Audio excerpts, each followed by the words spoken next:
دغه ملي کمپاین مونږ کامیابه که افغانان په دې باوري سو چې زما پیسو ځای ونیوه، د ما پیسو د ما د وینې رګونه بند کړه، بله ورځ په بل ملي کمپاین کې 2 چنده در سره درېږي. نو تر هغو پورې باید مونږ حوصله وکړو، صبر وکړو، اوس نه لا 10 20 50 سپما وکړو چې دغه پروسه زمونږ په سر ده د افغانستان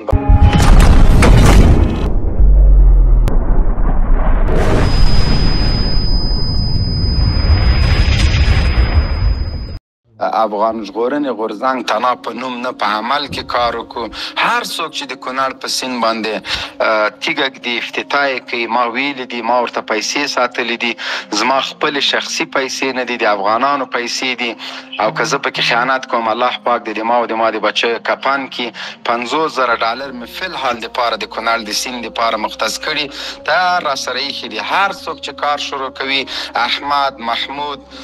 قلبي چې هر څوک وي، دغه پیسې په خدمت کې دي، زه ورکوم. که هندو د افغانستان په بند باندې په کونړ سیند باندې کار شروع کوي، هم زه دا پیسې ورکوم. که یو عالم شروع کوي هم یې ورکوم. که یو سیکولر شروع کوي، صرف د افغانستان اوبه مهارول په کار دی موږ او تاسو ته. او دا د الله په نیز د تاسو په وړاندې دا وعده کوم، په خپل وعده کې صادق یم چې په کور کې څومره سره زر لرم، که د 1 لکو ده، که د 2 لکو ده، که د 3 لکو ده، هغه مې وعده کړې ده. کور کې ټولو راته ویلي دي، تیار یې راته غوټه کړي دي. دغه سره زر به هماغلته په همغه بند باندې کېږدم. دا به د ټولو افغانانو دپاره زما دپاره یو افتخار او خدای پاک مې چې کله ساه اخلي، الله پاک ته به مختوری نه یم، خپل هیواد او خپل ولس ته به مې خدمت کړی. اللهم صل لوړې لره. ژوندی اوسې، خیر اوسې. موبین خانه خبره دا ده چې مخکې دا غلطفهمي وشوه چې تاسو ولې چې پښتون ژغورنې غورځنګ نه، دا افغان ژغورنې غورځنګ دی چې د دوی دایا د امونه نیولی تر اباسینه پورې. دا خلک ټول افغانان دي او دا افغانان بولي، او دغه خلک ټول د خپل د سینې لاندې او د چتر لاندې او د خپل د سینې لاندې دا خلک راولي،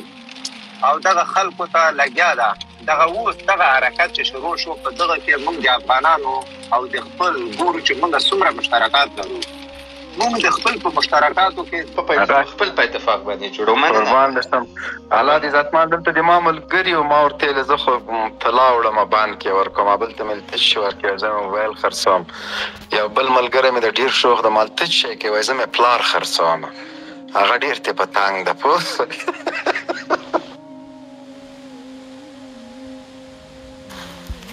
جنرال صاحب یو 100,000 روپۍ انعام واچوه. څنګه؟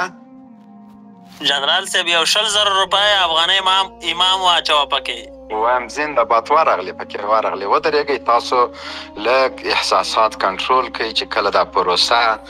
دغه لایحه عمل، دغه کمپاین، دا هر څه ترتیب جوړ شو، هیڅ چاته تر هغو 1 روپۍ د کونړ د بند په خاطر مه ورکوئ چې تر څو رسمي اعلان نه وي شوی. بیا به دغسې یو ملي کمپاین کوو چې شفافه اداره ورته رامنځته شي. فرض مثال که زه 10 افغانۍ په دې هغه کې ورکوم، په دې ملي کمپاین کې زه باید خپل 10 افغانۍ ووینم. که 1000 روپۍ یو څوک ورکوي، هغه یې باید وویني. نو دغسې یو شفاف، دا وړې پیسې نه دي. د دې دپاره مستقله اداره رامنځته کول پکار دي، او په شریکه به انشاءالله دغه ملي کمپاین کوو چې تر څو د فساد مخه پکې ونیسو، د غلا مخه پکې ونیسو، افغانان مو بې باوره نسي راباندې چې اوهو دته خو ما پیسې ورکړې، خدا نخواسته یا حکومت ته یا شخص ته یا کمیسیون ته زما پیسې څه سولې. نو که چېرته دغه ملي کمپاین مونږ کامیابه که افغانان په دې باوري سو چې زما پیسو ځای ونیوه، د ما پیسو د ما د وینې رګونه بند کړه، بله ورځ په بل ملي کمپاین کې 2 چنده در سره درېږي. نو تر هغو پورې باید مونږ حوصله وکړو، صبر وکړو، اوس نه لا 10 20 50 سپما وکړو چې دغه پروسه زمونږ په سر ده. د افغانستان به مونږ جوړو، په خپلو لاسو به یې جوړو، او د دې دپاره به داسې یو کار کوو چې که عبدالله په یو ملک کې ده، دی به خدمت کوي، هیڅ چاته خوند نه ورکوي چې یو چاته لاس اوږد کړي. خو راځئ دغه تنازل د خپل د هیواد دپاره ټول کوو. یقیني دا ډېره سخته ده. د انسان غرور، د انسان د یو افغان هغه ضمیر دا نه مني چې چاته ودرېږي، اما د خپل هیواد دپاره به دا هر څه کوو بیا انشاءالله. اللهم صل وړې لره. جنرال صاحب هغه شکریا بارکزی د ګاوي تواز هغه وایي دا کوم د کونړ ډیم چې هغه چې جوړېږي وایي وروره خو صفا راته ووایه چې راته ویې که څه نومونه یې اخلې چې راشي درته به حواله نه خوند به ورنه کړې جوابکرین صاحب ته خو تخت سره جوړ دي الله دا نعیم خان لاس پورته کړی دا د ما په خیال د بارډر له یې خوا نه ده نعیم خان مهرباني السلام علیکم کور ودان ماته مایک راکوم زه له کوټ څخه خبره کوم زما پوښتنه دا ولسې ما به ټیک ټاک کې مې ویډیو کتل نو ویډیو مخته راته رال یو کوچنۍ نجلۍ وه هغه څه پوښتنه وکړه ستا څه ویل وه هغه زما زړه دا غواړي چې زه تعلیم وکړم او خپل مور او پلار ته زه خدمت وکړم او ډاکټره جوړه شم نو ما په دا باره کې پوښتنه دا ولسې دغه مسله څنګه سوله دا یو څو دقیقو ته لاندې کښېنوه دې ته بیا جواب ورکړي جنرال صاحب نه اوس جواب ورکوم که لاندې کېنوئ که یې نه کېنوئ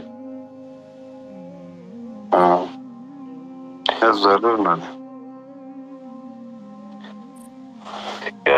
جنرال صاحب جواب ورکوي که بل ملګري ته نوبت ما وانه اورېده خدای څه یې وویلې ما غږ وانه اورېده وایي مرکه یې لیدلې ده چیرې وایي د تا غږ هم نه راځي رحمت الله وروره تا غږ هم نه راځي دا ټول هماغه یوه پوښتنه ده چې دغه دی دا ټوله یوه پوښتنه ده غږ به راسي حیدرخیل صاحب تاسو مهرباني وکړئ رحمت الله مولوي صاحب غږ لرئ رحمت الله ورو غږ دې ستا و عبدالله صاحب معلومي دي چې په دغه شي باندې موږ راټولېږو نن په کونړ باندې راټوله سو او نن د کونړ د اوبو په مهارولو کې موږ راټوله سو موږ باید په امنیت کې راټول شو دغه کونړ سیند ته چې موږ بند جوړوو او دغه اوبه مهاروو موږ امنیت ته هم کار لرو ثبات ته هم کار لرو موږ باید یو بل سره په تفاهم ورسېږو یو بل سره باید په خبره پوه شو موږ افغانان باید دا 18 کاله موږ جګړه وکړه جګړه د پردیو جګړه وه او معلوم هم نه وه چې څه شي لپاره مو وکړه خو موږ او تاسو د خپل منځ کې په دښمنیانو ګرځو نور دا دښمني دا شیونه پرېږدئ راځئ په یو تفاهم ورسېږئ چې افغانانو غوښتنو ته موږ به غاړه کړو او افغانان به د موږ او تاسو ملاتړ کوي خو یو بله شو څه بر ما ته تېرېږو څه به تا ته تېرېږم په همدغه شکل باندې چې پرمختګ وکړو دا اوبه هم د خپل مهارولی شو هر کار کولی شو خو دې دپاره باید یو اکاونټ جوړ شي دې دپاره باید یو اکاونټ جوړ شي چې دغه پیسې راټولېږي اما دلته باید دا د دولت د خوا نه او د وزارت آب برق د خوا نه کېږي یا وزارت مالیې د خوا نه کېږي یا د بل وزارت د خوا نه کېږي دوی ته باید صحیح دا به پیسې به هم راټولې شي خو دوی د هم عملي کار ته د لږ کار ووایي او دوی د لاس په کار شي چې دا لاس په کار کېږي دلته وروره غټ خنډ چې دا امنیت او ثبات ده آیا پنځه ما دا پرون هم دا خبره وکړه چې په کونړ سیند باندې صحیح ده موږ کار شروع کوو دا نن هم کار شروع کوو فرض مثال موږ ته یو څوک وایي چې زه پیسې در کوم صحیح ده د امارت د حاکمیت لاندې دا کار شروع کوم نړیوال بانک درته وایي مهربانه کېږي در باندې ښه واخله خو کونړ ته په تېر 20 کالو کې 15 زره جنازې تللي دي دلته باید د خلکو ته هم عنایت ورکول شي د خلکو ته باید هم خواخوږي ورسره وشي او هغه کسان نن حاکم دي چې په مخالفه ډله کې وایي دا شی شته ده دا شی باید هم موږ او تاسو په نظر کې باید ونیسو چې دا خلک باید هم موږ په غېږ کې ونیسو دوی ته هم باید غېږ ورکړو او د دوی غوښتنې باید ومنو او د دوی وروره نن ملاتړ هم ترلاسه کړو چې موږ او تاسو د خپل خودکفایۍ پلو لاړ شو او دښمن ته غاښ ماتوونکی ځواب ورکړو لکه څنګه چې په نور شیانو کې ورکړو په دې کې باید هم دا ورکړو نه پرېږدم نوبت کې چا دی بل ډاکټر صاحب محمودي راځو تاسو ته مې ټول امکانات حرکت وکړ لاړه د کونړ د سیند په خوا چې دوی کله چې راتلله بېرته د دوی له قوله چې د موږ ماشینري تر سروبي پورې رسېدلی وو یعنې عملي کار یې په هغه وخت کې شروع کړی وو تر څو د کونړ سیند آباد شي نو اوس هم لکه څنګه جنرال صاحب چې ویلي امارت اسلامي ډېرې پراخې پروژې د کار لاندې نیولې دي که هغه د زراعت په بخش کې دي که د برق په بخش کې دي یا نورې دي نو په هغو باندې ډېر سخت مصرفه دي خارجي او داخلي کمپنیو سره قراردادونه نهایي سوي دي په ډېرو برخو کې د زغالو له طریقه د برق هغه مسله ده